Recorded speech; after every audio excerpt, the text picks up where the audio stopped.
Hello and welcome to the Pandaverse. I'm Elgin Williams. The E of CNA. C is a little under the weather today, so we've told Christine to go ahead and rest up. I hope she doesn't have the big, you know, Huh. the That would be the wrong uh, C. the virus that shall not be named. Yes, that's But not what the C and C&E stand she for. went to the Browns game last weekend, and I'm kind of concerned that she may have picked up something there. So anyway, we'll be doing this solo. I'm here with Dagger Darkstar. He's a poet. Nice to see you today. He writes some pretty controversial stuff, and that's fine because we need more controversy in the world. So we need people that tell us things are outside of the box, things that we haven't considered before, and Dagger's one of those. So why don't you tell us a little about yourself? Well, I reside here in Ohio. As you said, I was a poet. I am a poet. I love to write. It's one of my biggest passions in life. As you also stated, my content is very much so on the controversial side. And that's one of the things that it's always enticed me more so to write, to do things that other people weren't doing, to bring light to a darker place, the places that aren't illuminated. I like to bring light to that, and that's always intrigued me to see where that took me, what alleys I could go down, and what avenues I could pursue. It's always been an enlightening adventure to figure out where I can take that, where I can mold it and fashion it into something new for an awaiting world to read. It's gotten me in a lot of hot water over the years with people. However, it's been a very interesting ride. People here in Ohio, though, I've been trying to spread my work far and wide as much as I can, trying to get anybody who would be interested in reading a little bit of poetry to read. As you mentioned, Christine, who's also here in Ohio, she's been an awesome supporter. She's been really fun to talk to. Known her for years. So when it comes to my work, it's been up and down and all over the place, and it's been crazy. But I've never stopped. I've never given up, and even though there's a lot of resistance in regard to what I write, the content, it's always been fun. It's never not been fun. Well, the real secret to success as a writer is to never quit. Never give up. That's pretty much the truth with anything that's artistic. An artistic endeavor. I mean, I think I was telling you before that I used to be in a rock band when I was in high school. I still jammed with people throughout college, but my interest in it kind of faded, and I shifted my attention more toward writing. So there's a lot of different creative elements that people can become interested in and get involved in. And I still love music to this day. It's just that I don't play music that much anymore. Are you going to share something with us today? It really depends on, like I was saying, the more family friendly nature of your show would I would have to find material that would be more so your style. And by the way, the C is texting me at the moment. She has awoken. She has said, "Aw, it's E." She knows you're here. She says her fever has spiked and her whole body hurts, so that's unfortunate. I really do hope she gets better. Yeah, I'm concerned. She needs to go see a doctor. Really yes, if there is a doctor available, with everything going on, the hospitals are a little bit crowded these days. So yeah. Yeah, they are. Yeah. Unfortunately. Well, she's had her vaccination, so if it is COVID, hopefully it'll be a milder case of it.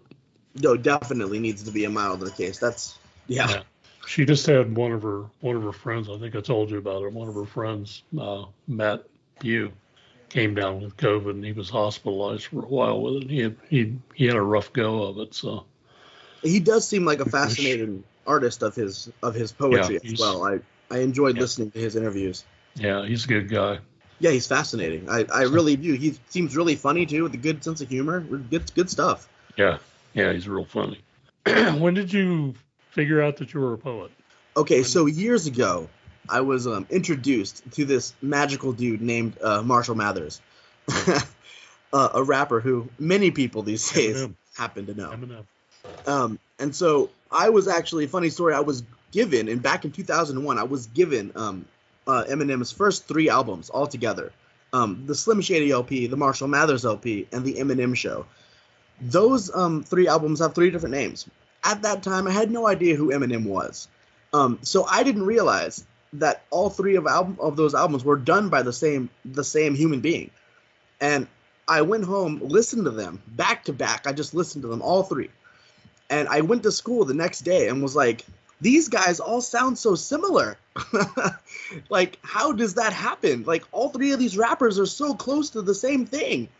And I was given the information that they were the same person. But ever since I heard... Probably ridiculed a little bit. I was definitely made fun of. I didn't know what I was doing or who I was listening to, but when you name your albums 3 different names, I mean that's... Eminem's name wasn't on all 3 albums. So, yeah. Yeah. It was an interesting day, but that changed my entire world when I heard the way he put words together. He is my favorite poet of modern day, of course. My overall favorite poet would be Edgar Allan Poe. There's a lot of work that I love of his, but when it comes to just poetry in motion and fluidity, rhythm, meter, just the way he writes is just unbelievable. And when I first heard the song "Criminal" by Eminem, I knew at that very moment I had to write. I had this inside of me, and I had to get it out of me. And I studied his work. I listened for hours and hours. I'll never not listen to him. He's amazing. But I crafted my work based upon, just the inspiration that he brought, not like wanting to be him. Because if you say you want to be the next Eminem, everybody says that, but you should want to be the first you, obviously, not the next him. Like, it's not, right. I'm not striving to be Eminem. I want to be myself and do it differently. But the fact that he was so different, radically different in the genre of just rap, but I mean, rap stands for rhythm and poetry, RAP. So rhythm and poetry together, I've been all about that for years. Just writing and just crafting words, putting them together, making them sound good to beats. Every time that I write, I use a beat on YouTube. I find a beat, have the rhythm in my head and write it out, and then I can recite it back to said beat, and it flows beautifully sometimes. Sometimes it doesn't work. It's not a perfect science, but I try to do it to the best of my abilities, and I love it. And when I heard the song "Criminal," I knew he says my words are like a dagger with a jagged edge. That's the opening lines of the song, and I was like, that's perfect. I need to call myself Dagger Darkstar, representing the religious and anti-religious side of me, with the fact that I wanted my words to just stab people and just really have an impact. And that was those words that he crafted together in that song. That song's amazing. But, I mean, just that opening really inspired me back then, and continues to this day. Whenever I'm feeling like I can't write anything, when writer block really hits me, I always go back and I listen to that song, and it reinvigorates the fire inside of me, just, to be the best that I can be. And I have him to thank for absolutely everything. The reason I started writing prose was because in college I discovered, Kurt Vonnegut Jr. and Douglas Adams, Hitchhiker's Guide to the Galaxy. Oh yes, awesome book. Samuel R. Delaney, who's a fantastic sci-fi writer. So I was more into sci-fi, in the 70s when I was in college, and then toward the end of the 70s I started, experiencing fantasy as well. My books are more like urban fantasy, more than epic fantasy. I mean, I have a book that kind of straddles up epic fantasy too, but it hadn't been published yet. I was trying to find my own artistic voice, and it happened to not be music, and it happened to guide me into writing. And I took a hiatus from it for many years, even though I was still kind of tinkering with the craft in the background and everything. But I was in the military. I learned Chinese, and I ended up in Asia. Yeah. And then I got married, had kids, had to support a family, started working in retail. if you want to go completely crazy, work retail. Christy and I've talked about this. I definitely know the crazy world of retail, definitely. Yeah. But I like engaging with the public. I really do enjoy those kind of jobs. I sold couches for a long time, and that was probably one of the best jobs that I ever had. If you're interfacing with the general public, your days are not boring No. because you never know what to expect. You may have an agenda. When you go into work, I'm going to do this, this, and this. Yeah, And maybe some days you'll accomplish all those things, but most days you won't. that's true. You just got to take the good days with the bad and just keep on moving. Yeah. Can't let it slow you down to have a bad day, of course. Well, you've shared some of your poetry with me in the past, and it's got an edge to it. It's avant-garde at times, and it is controversial at times. It's cutting edge, but I think people need to be awakened from their stupor, their dreams or their hangover or whatever. As a society, we're brainwashed by media, including social media, including YouTube. Mainstream media is pretty lame milquetoast. They want to stir up controversies between groups of people, and that feeds whatever narrative is decided on to be the current narrative. So they'll either take a positive side to it or a negative side to it, and it keeps people at odds with one another instead of uniting people or solving problems. All they're doing is, we want to maintain the status quo because it's making us money. Yeah, no, you're right. And that's the message of the world right now. It's very true. Don't rock the boat. So we need people like you to rock the boat. I try my very best to rock the boat. I mean, you might as well just hop all out the boat and shake it from the outside. I mean, I like to do something different, and by different I don't mean I strive to be. My poetry is known for not just being controversial, for being vulgar, for being out there. I talk about topics that people don't want to touch. They just don't like. Topics like suicide, topics like incest I've talked about, which is something that's just so taboo, it's out there, that people just don't want to even contemplate. But one of the poems that was one of my most popular on Wattpad back in the day dealt directly with incest, with family mingling in that regard. And it had 17,000 people came out to read that poem to boost it up in the ratings and everything. And I was amazed that the topic was being passed around and read like that. It was fascinating to me because I didn't think that was going to take off like that. Yeah, because that subject kind of makes your skin crawl. And that was the intent. So where can people find out? Can find out all the controversy, what all the controversy is about with your poetry. Where can they read it? I write most of my stuff on Wattpad these days, as you've seen from links and stuff. I write under the name of Night Kingdom on Wattpad. I love Wattpad. Wattpad over the years has given me an amazing platform for free. I didn't have to pay for any of the attention, none of it. And I have been amazingly humbled by the feedback, by the people who care, by people who just take the time to even read one little piece, or anybody who comments. And over the years, the feedback, the comments have been, I could not have expected the response to the stuff, the kind of work that I put out. It's been amazing to watch. And I've been humbled a million times. People have called me an icon. I have a screenshot of a comment where people said that, and it changed how I felt about myself, because I didn't see myself as some icon or some amazing epic poet or any of that. People put that on me, and I was like, well, that's amazing. You think that, because I didn't realize anybody was looking up to me like that.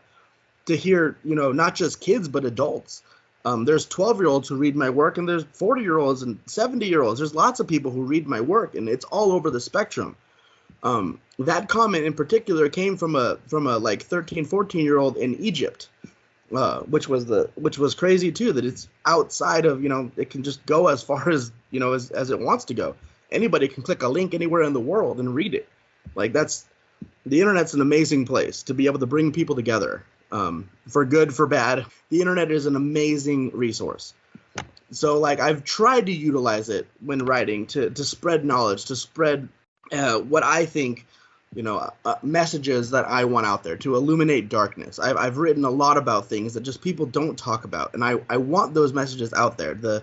I'm very anti-religious also, which is another thing. People don't like that. That's controversial. Like there's a lot of Christians that just hate on my work.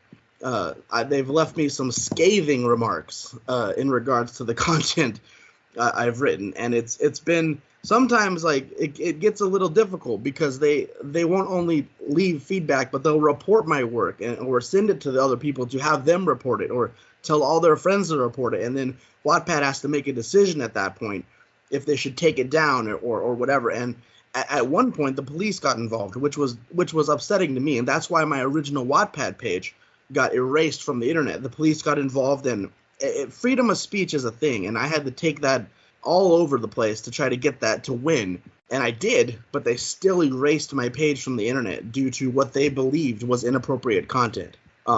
So battling it out over the First Amendment, regardless of if I won that or not, which I did, I still got my stuff erased, and I lost like 600 pieces of work. It was ridiculous, most of which I had backed up, but most of which I can't re-upload now. So, and like I said, I had thousands of people reading, lots and lots of views. It was a great little empire I built. And like I said, I wasn't trying to be the best. People don't like to have their beliefs challenged. The people who don't like to have their beliefs challenged aren't firm in their beliefs, and they don't like that. They don't like having that pointed out to them. That there is doubt or there is conflict or anything like that. I mean, anybody who's firm in their beliefs is going to take criticism and controversial things in a different light.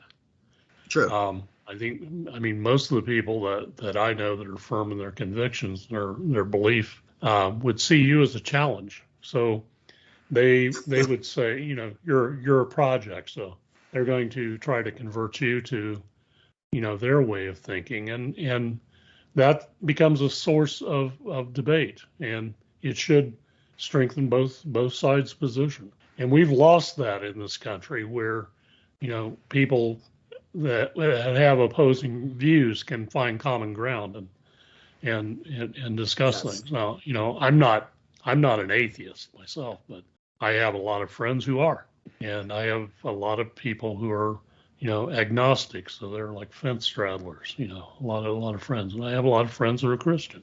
And we can all sit down and discuss things. That used to be the way things were.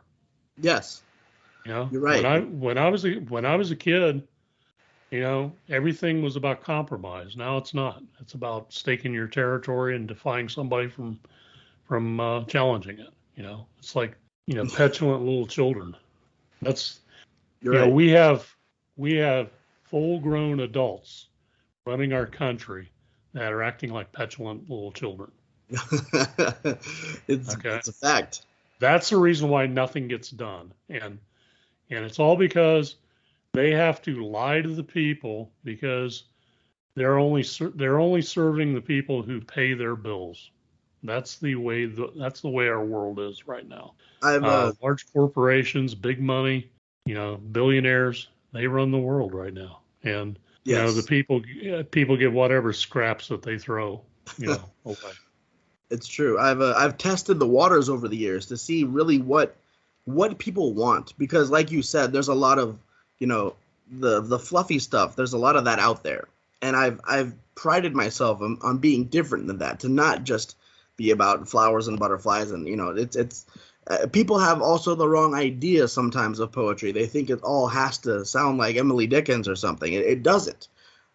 There's a million different kinds of what people would call poetry, or putting words in rhythm or rhyme or prose. It's poetic. It's different. And like you said, it doesn't have to be one way or the other. And people tend to sometimes they'll read my work and they'll be like, this is trash. This is not what I signed up for. I didn't realize it was going to be like this. This is disgusting, vulgar, insane. Like, I can't believe that anybody would even commit this to paper. People have thin skins, and I mean, more so than ever in my lifetime. I've never seen so many people, get disgusted so easily, and they seem to forget that they can always turn it off. They can always switch the channel. You they don't can have always to be not here. read it. They can always not read it. Yeah, that's the thing. People have taken the time to read my work, read multiple pieces, and then left the most horrid reviews of like, but they took the time to continue reading. I don't understand that. Why did you read past one poem to find another one that you also maybe they considered it like watching a train wreck or something. I don't know. I mean, train wrecks are fascinating to watch, so I understand. It's a thing I don't understand. Like that's why I said I've tested the waters. I've tried to put content out there that at some point, like 10 years ago, I tried to put out some content that I really thought I was trying to see, like, what's one of the more controversial things I could write about. Just anything, just give it to me. I'll write about it, throw it out there, see what people's response are. In the veins of, I don't know if you've seen the movie The Producers by Mel Brooks. Yeah. Their idea of trying to make the worst, musical that nobody would like, and yet everybody loved it. Like, I've experienced that. So they were going to make a musical about Hitler. Yeah, and that movie, brilliant. Both versions of them, brilliant. I love Mel Brooks. I've looked up to him for years. And the thing is, in today's political environment, The Producers could never be made. No, most of Mel Brooks' work could never be remade. Blazing Saddles, History of the World. No, most of those movies never be made today.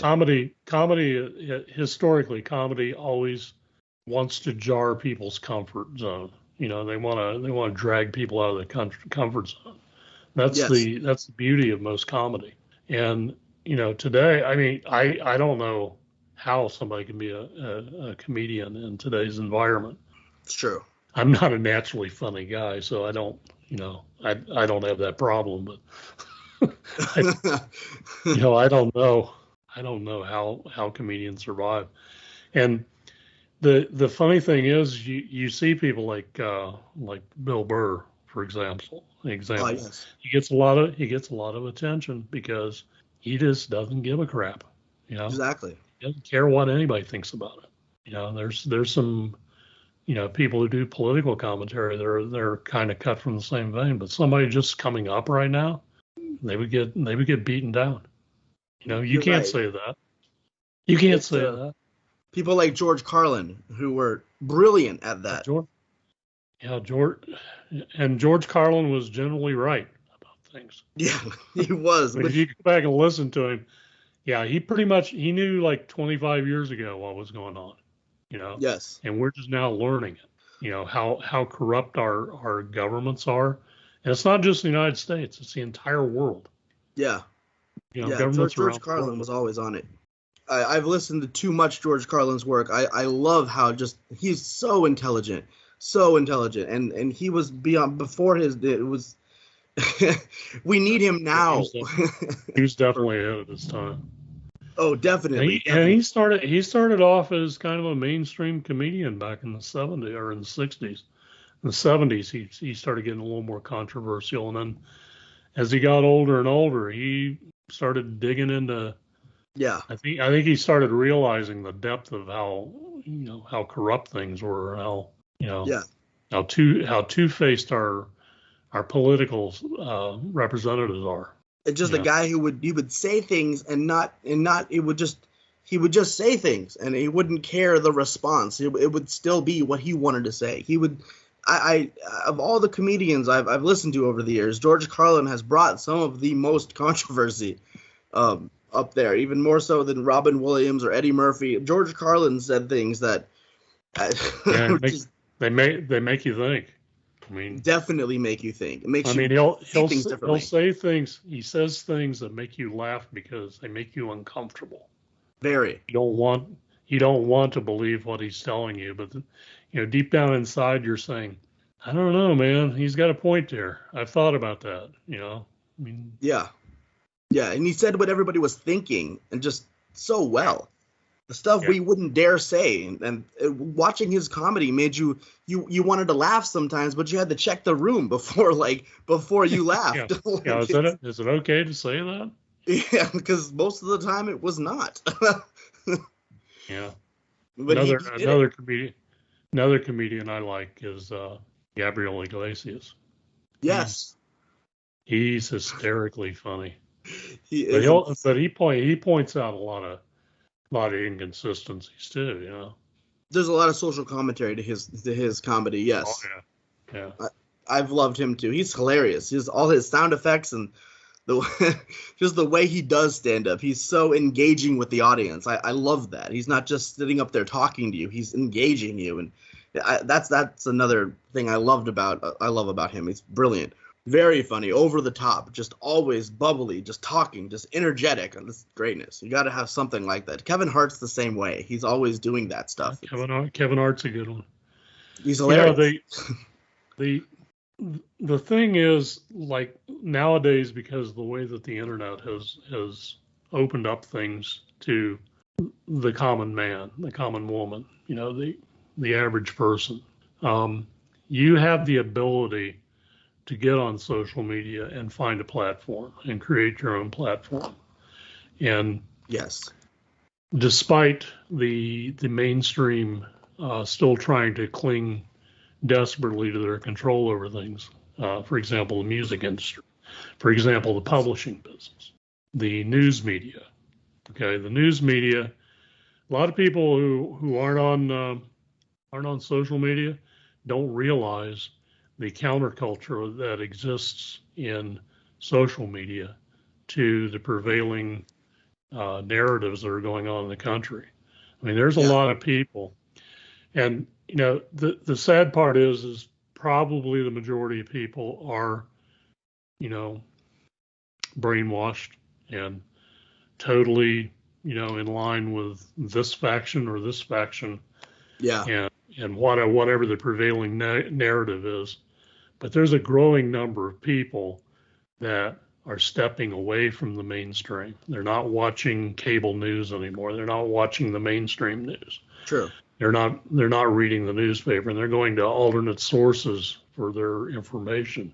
And there's a growing movement, you know, with people, you know, doing news commentary that are actual news reporters that have left the mainstream. Yes. And you know, they got tired of the crap, or they're people that have branched out. You know, they want to give people the true story, not the story that's being spun. Yeah. You know, tell you exactly what's going on. Facts. And you don't find any of that on cable or mainstream. So if you're watching cable news or the mainstream news and you think you're getting both sides of the story, you're not. You're not even. No. You're getting whatever that the powerful in the country wants you to hear. Exactly. Okay. Exactly. You're right. It's a problem at times, and you're right. There's a lot of good sources out there now. There's hundreds of different venues for information, which is great. We need more of that. I champion that because that's you're right. The reality of it is it's going to be spun, and the people who aren't, you know, who are just spitting the facts and telling it as it is, there needs to be more of that.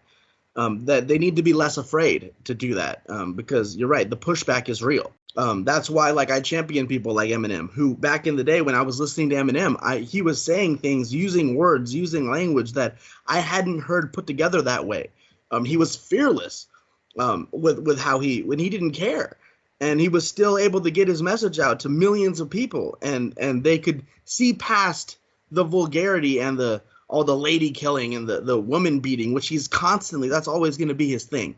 He's constantly making music about, you know, his toxic relationships with women and things like suicide and beating up people, and those are just the tip of the iceberg for controversy in regards to what he writes about. And it inspired me back then. That was the stuff that was going on around him when he was growing up.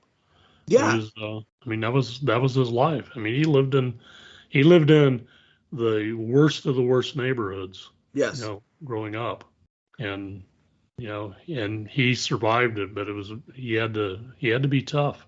He had to be tough in order to survive it.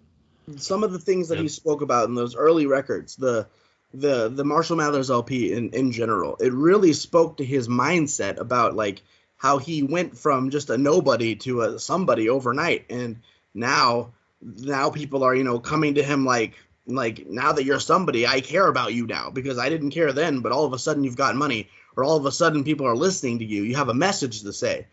So now you're that's cool. and that's what's and that's the root of the corruption in the world. Yeah. Is everybody's everybody's two-faced. They don't want to give you the time of the day until you're successful. And Yeah. the only way you can get successful, nowadays is to either sell out to the mainstream or to do it on your own. Find your own way to do it, and build a groundswell of followers that will propel you up to the mainstream's view. That Yes. you're making enough noise now that they cannot ignore you. That's the Definitely. only way that you can.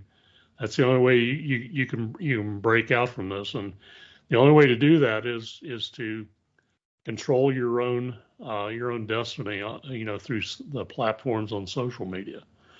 And because of that, the institutions that have existed for decades in the publishing industry and the music industry are disintegrating. Their power base, they still have power because they still have Yeah. the established structure, but it's falling apart. You're right. People And like Taylor Swift are taking the and power back. yeah, and people who, well, not only that, there's a guy. I don't know if you've heard of him, but his name's Tom McDonald, Yes. and Yes. he does a lot of controversial stuff too, and he owns all of his own stuff. Definitely. Publishing business, the music publishing business wants to bury him. They Yeah. would like to bring him in and suppress what he's saying because he says things that are counterculture, and Very. he says things just to piss people off. You Yeah. know, either side, of. I mean, he says some things that are very political, but he'll piss off both sides equally if you listen to what he's saying. I've actually And enjoyed his music. we need more people doing that, more people shaking up things, more people saying, "Hey, look at what's going on. Wake up and look at what's going on around you."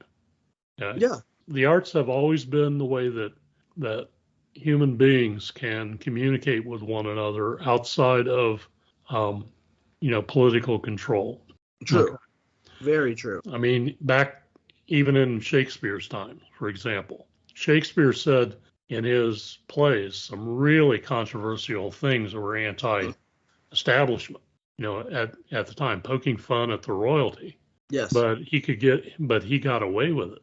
And how did he Exactly. get away with it? Because he was sneaky about it. He was good at it. Yes. He was good at it. Okay. And Definitely. that's that's always been the way of it. I mean, that's where satire comes from. I mean, people talk about things being satire. That's where satire was invented, was to criticize the powerful without Yes. taking them on head on. It was to undermine their control and authority through pointing out the stupidity of their actions, and what they were saying. So Definitely. And Shakespeare did it right. He used his platform to do that brilliantly, I thought. I've read a lot of his work over the years.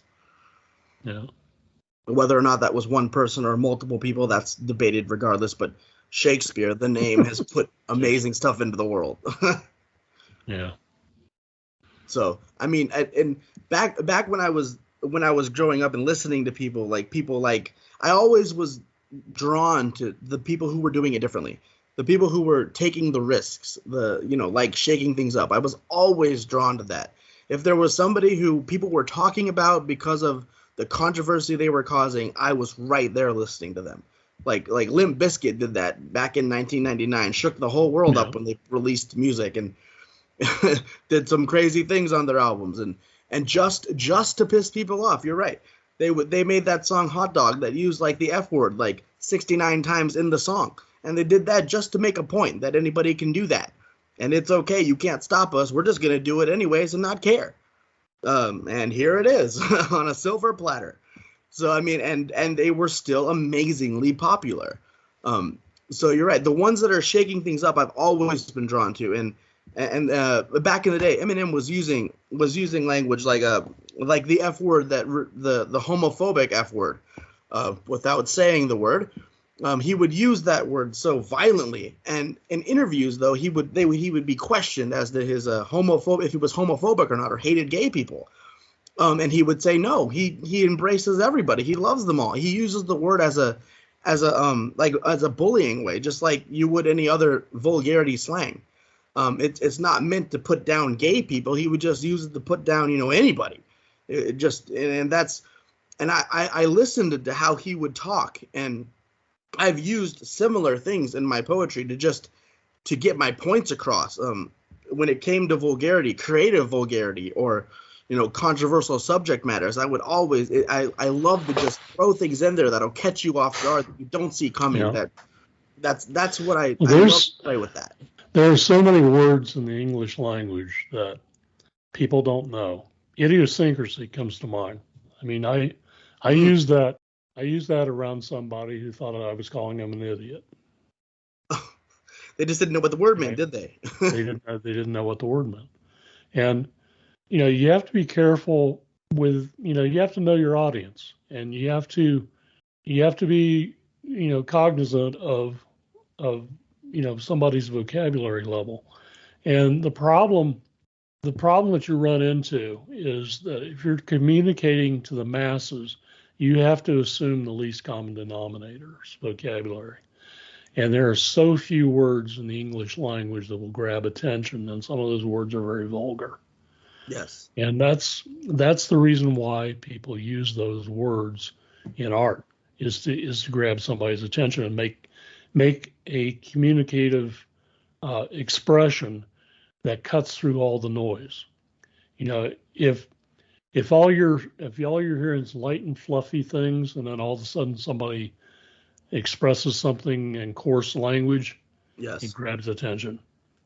Okay, and it breaks through the background noise, and that's what has to happen. There's so few words in the English language that everybody knows.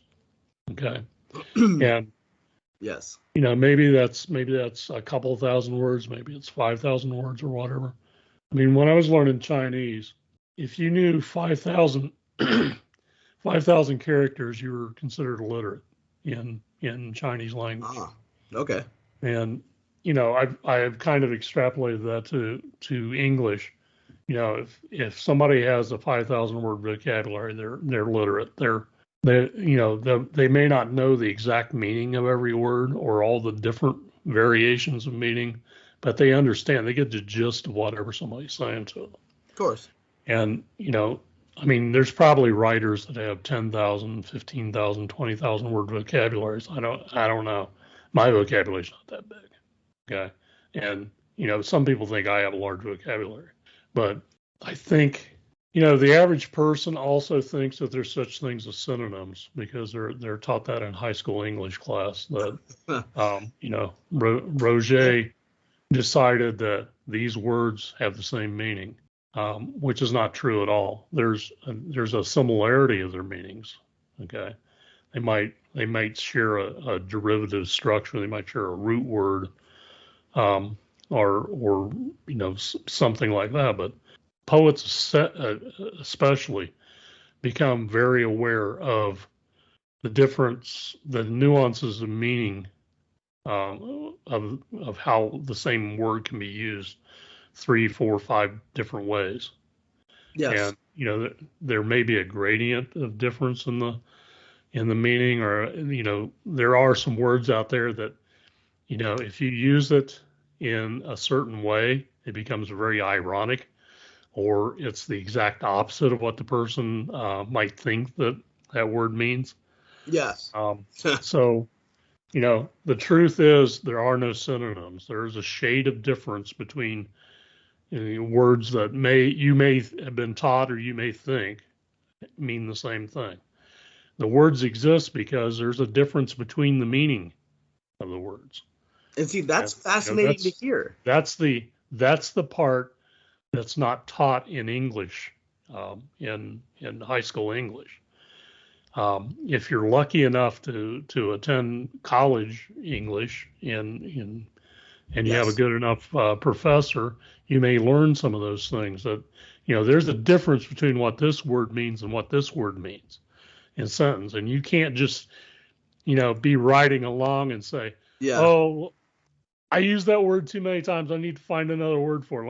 Let me look up in my thesaurus and find. Oh, there's a good word. That'll make me sound smart." And that word Okay. doesn't Yeah. exactly. That doesn't mean the thing. So I mean, you can tell. Like when I was in college, I had to help out in a couple of classes, and I actually got to read stuff that freshmen were writing, and Oh uh, yeah. Nice. I was like, I was like, God, I know that I was a freshman at one time, but I hope I wasn't this stupid. Okay, but uh, Yes. but I probably was. Okay, I mean everything's a learning experience, but high school English does everybody a disservice. And if that's the last English that you ever took, you think that you can go to the thesaurus and interchangeable words are in there. Okay, and that's not the truth at all. You're right. There's shades of, It's not. there's shades of difference in meaning.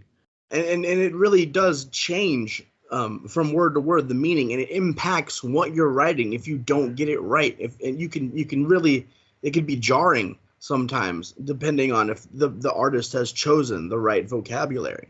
It can really be jarring at times if you believe that it doesn't work, it doesn't fit. You just know that intuitively, you know that.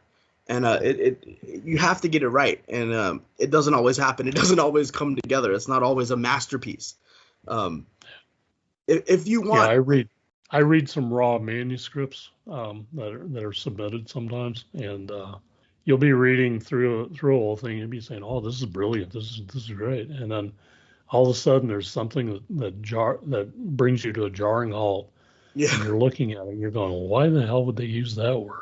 it's out of place. Yeah, Yeah, completely. and and it stems back to you know back in high school. They were told that this word was the same as that word, So they and they're get the not. bad advice. By the way, Bad if bad habits. if you wanted, I could read a little bit of my the horror short that I wrote. That I was thinking of. You were talking about a massive amount of vocabulary and stuff. I could read a stanza of this. So if you wanted. Okay, yeah, go ahead. This was called Tomb that I wrote a while back that I've been editing forever. Um, but it has a very high level of vocabulary, and I enjoyed writing it. It was very fun. But the biggest criticism I've gotten of it was that it was just over the top. It was a little too much for most people in regards to the vocabulary I chose, not the content, but the vocabulary. But I can read this first thing here, and I guess everybody could be Yeah, the go ahead. judge. Go ahead. I've never witnessed a world outside my damp enclosure. The infernal equipment used to ensnare me there had always just entombed my imagination, along with my outer form, the shell in which I had been born. Instruments of various sizes, masks of all colors, and needles of crystal origin illuminated the cavern around me, creating a cave of nightmares for the unsupervised or ill-trained mind. The world I had come to embrace as my escape from reality had now become the only reality I embodied. This vast entrapment of devils and delusions that I had befriended over the seemingly endless decades of ensnarement only fed a waking mind to the wonders of the mythos outside myself. A plague of insanity, or the breeding of an abhorrent contempt for a putrid society draining itself into the effervescent political system. I had no desire to mingle with those of a lesser god anyways, for the children of outrage were molded with fire and forged in cruel entities in chambers such as these. My reprehensible scratchings were restricted by my lack of meddling in other worlds, allowed them to be more focused on the tomb in which I festered currently. Fused walls and layers of endless chaos now could arrest my attention as I spiraled backwards past the void I once made love to and held dear.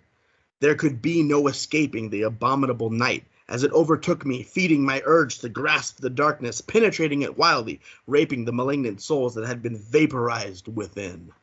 That's a little taste of where that goes. But And as you you see, can if see, you didn't know that was poetry, you would think that you were reading prose. yeah, that's the thing. I'm not sure how it's defined, because that isn't defined for me as poetic, as much as, the actual stuff that I use to rhyme. But this was written. I posted it as a short story, but you're right. It's not really. I really enjoyed writing it, and it goes on and on. And I didn't have to. I'm not one of those that just looks up and tries, like you said, in a thesaurus, to try to get bigger words and just gather them together just to sound smart or nothing. I really wanted to paint a picture, and for the reader to be able to see the world that I was crafting and to actually bring them into it. I want you in that cavern, in there. I want you to smell it and feel it. So there actually is a word for people who use big words to impress other people. Oh, there is a word. There's a word for it. Sesquipedalian. That's one hell of a word. The word actually it means literally it means 50 foot long. Okay, they try to use large words to impress people with their intelligence. So the word's kind of self-defining. It means a word that is 50 feet long. Okay, a very long word. But it also means a person who uses long words, big words to impress other people. That's fascinating. I came across that word looking up another word in the dictionary that was close to it, and I see this long word, and I looked at it and I started laughing because it's a self-defining word. I said, I've got to learn that one. That's awesome. That's awesome. There's actually a word.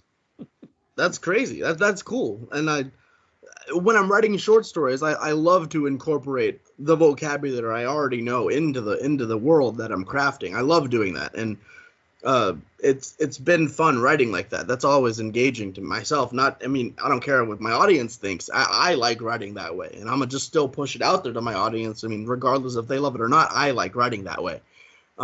So it's world building in a way. I like to be able to bring them into it.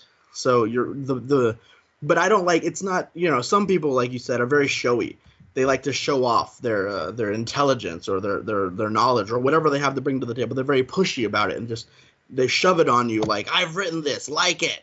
But that's not really what it's about. It should be. And sometimes they use words in the wrong way, and there's a term for that too. There's I think the simplest term for it's malapropism. It's based on a character in a play called Mrs. Malaprop, who used to use words that were obviously wrong, but thought that, in the context of the play, she thought that she was communicating something, And there used to be a comedian that was really good at doing those. He would say, like, his brother's a sturgeon, His brother makes a lot of money, Yeah. He's a sturgeon over at XYZ hospital, and just things like that, there's, if you really enjoy the language and really, and I think most people who are writers really enjoy their language. If you want to dig into the etymology of the words, that's, the origins of the roots, and, this word comes from Latin, that word comes from German, and yes, this word gets fused together. This word's actually from Korean, or this word's from Chinese. All the different roots of words, and you want to study language on that level and get that granular with it. You will become a better writer, not because you use those words, but because you understand the nuances of meaning, and you'll tend to use the correct word in the correct place. And that becomes the power of your vocabulary. It's not to impress other people, but it's to communicate properly. It's to use the the exact word for the meaning that you have to convey. And that's important. It's very important to me to be able to convey a certain. I'm a storyteller. Like even with my poetry, I tell a story. So it goes from one point to another, but fluidly. And the words are important. The way that it's crafted is important to me. So it has to be that way for me. I can't write something shallow. It's actually been one of the biggest hindrances to currently how I'm writing the musical that I'm writing. The vocabulary that I like to normally have is above the average viewers what they can handle in a musical setting. Musicals don't need to be and have a massive amount of vocabulary spitting out, and I've had to dial it down a little bit to end up at the point I need to be. But I think in a higher vocabulary. So it's been a hindrance, but the musical I'm trying to craft, it's going to take forever to have it come to fruition, but it's going to happen. It's different. It's dark. It's fun. It's along the lines of like Rent and Phantom of the Opera, a combination of the two. Yeah. And it's very, very fun to try to craft something like a musical, because I mean, not everybody attempts that. There's tons of musicals out there that people are writing and have written. Sometimes it takes a team. Sometimes it's one person. And I idolize people who can do it very, very well. Andrew Lloyd Webber, or whoever, like what's the guy's name who wrote Hamilton? He's brilliant. Those people, and I watch, I learn, I absorb, I try to just soak up whatever I can from whatever is out there, musicals, movies. I love just absorbing that content and then trying to like spit it back out in my own version, in my own way. And it's been writing this musical has been exhausting, but my vision is very clear. My vision is always clear. I can see the whole thing. I know exactly how I want it to be sung, who I would want singing it, the type of person, the voice, because I grew up, music was always around. I've performed in musicals like Pirates of Penzance and Phantom of the Opera. I've performed in those in high school and college. And I got an associate's degree from SMU in English. So words have always been my thing. It's been very, very fun, but this has been an undertaking. I didn't realize it was going to be as crazy as it is. And it's been crazy to try and bring this beast together. The criticism that I received for my the first book that I published, it's titled 1 over X. I mean, it published a long time, over 20 years ago. The major criticism we got from that was that it was written on a college level. It wasn't written to the mainstream level, which is actually what I was told at the time was 8th grade English. That's what the majority of readers' reading level is. I said, well, that's sad.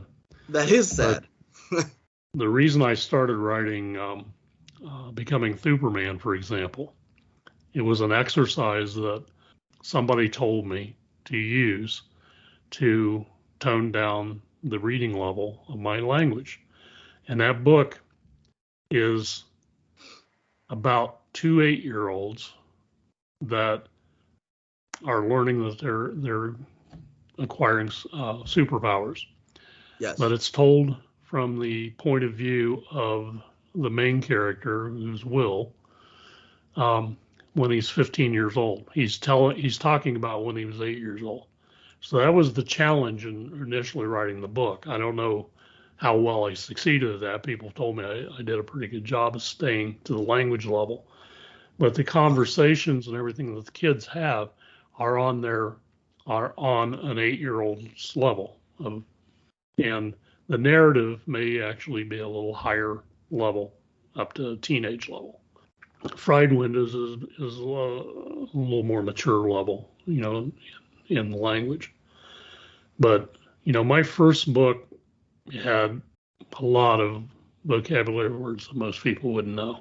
And I went back and there's a revised version of it that's never been published that actually I wrote after I wrote Fried Windows and Becoming Superman. Yeah. So, things have been kind of mellowed out a little bit, in terms of the language usage, and it still works. I mean, the story's still there, and writers are not so much mechanics as they are storytellers. Yes. Okay, and the story isn't successful if no one reading it understands it because the language is beyond them. True. I mean, you might as well be telling it in a foreign language. Very true.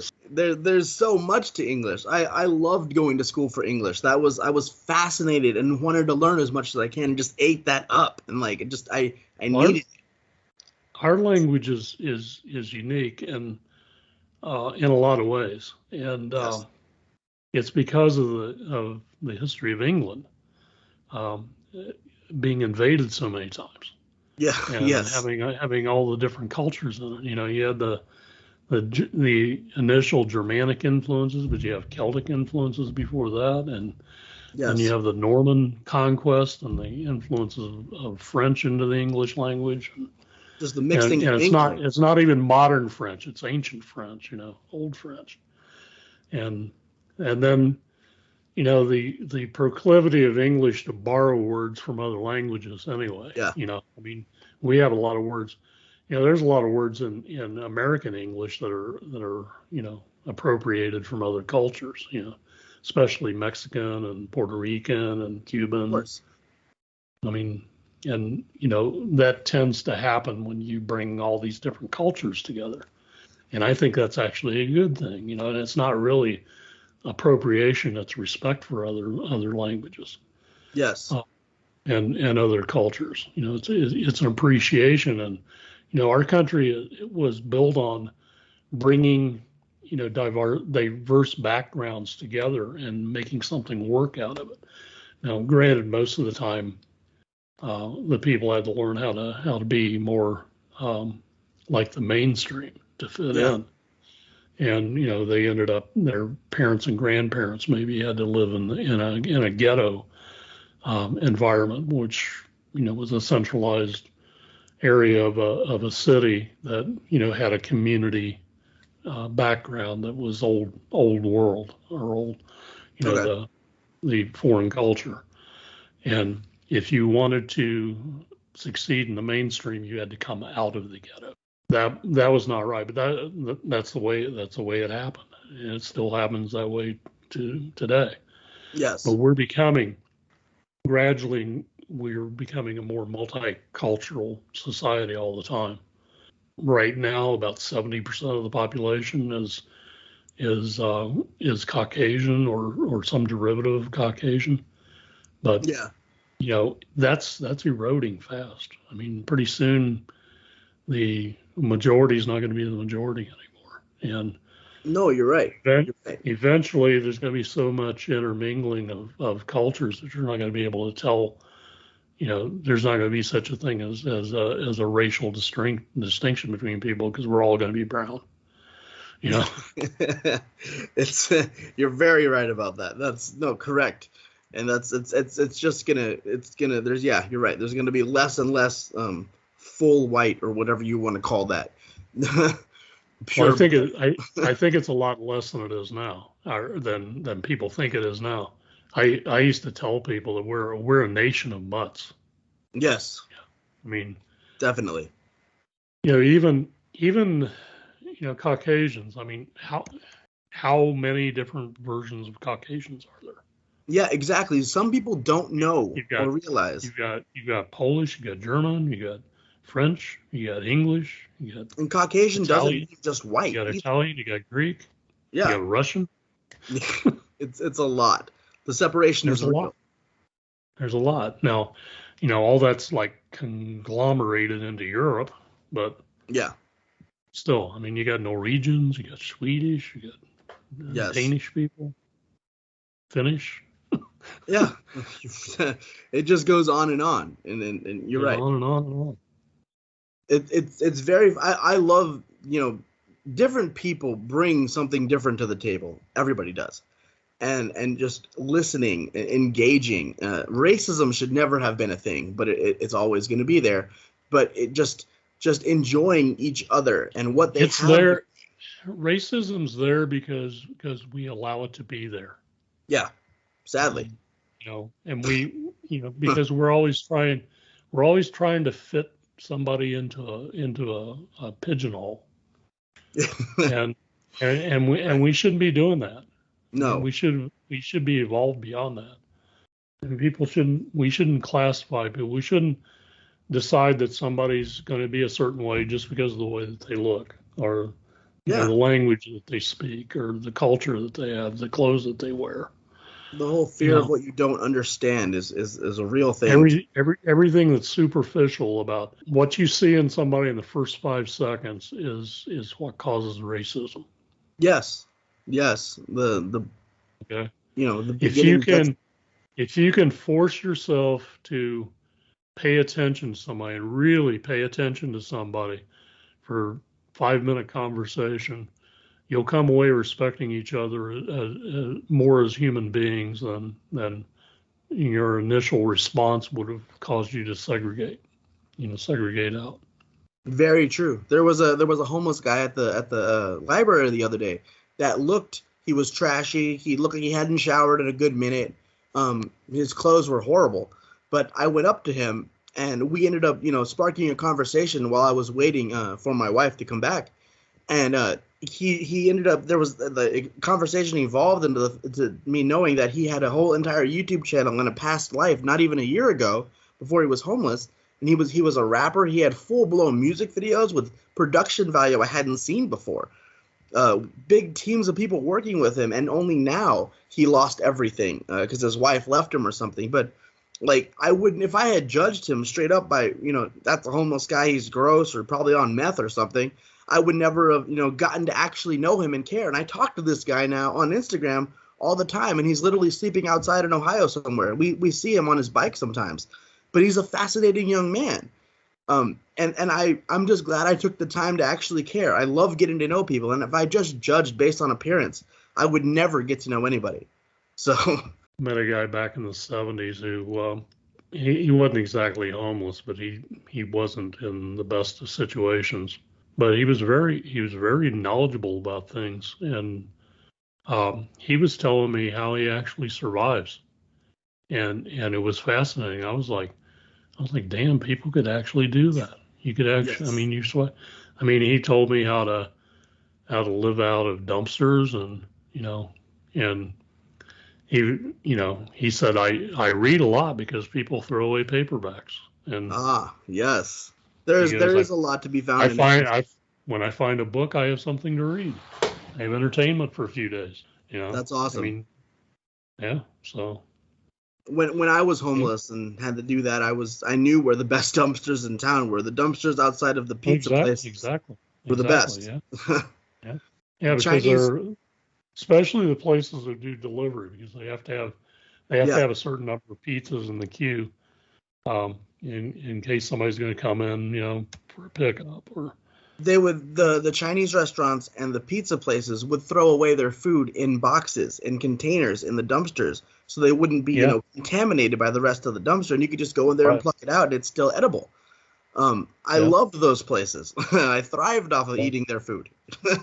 So yeah. My roommate when I was in college delivered pizza, and I put on a lot of weight when I was rooming with him, just because he'd bring home pizzas at night. So we're like eating, the leftover pizzas that they had, from delivery. And then he got a job at a sub shop, and it got even worse. It was the same thing, but I never had to worry for a meal. But the problem was I was eating this stuff at like 1 or 2 in the morning. Oh yeah. And then going to sleep, Yeah, and then it builds fat. You're right. When you're sleeping, it doesn't break down as well. You're right.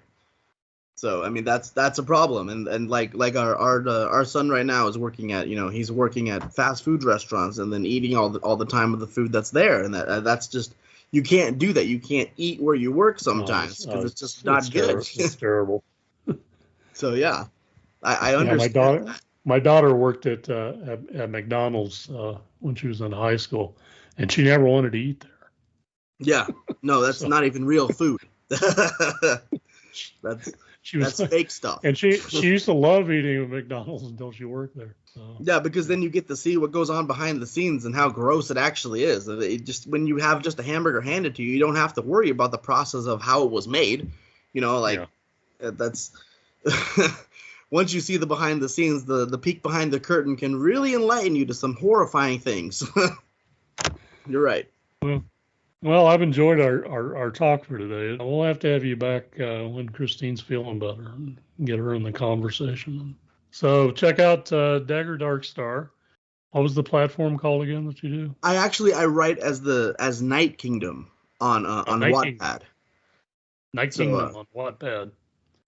So he's a man of many names, many different backgrounds, many different words.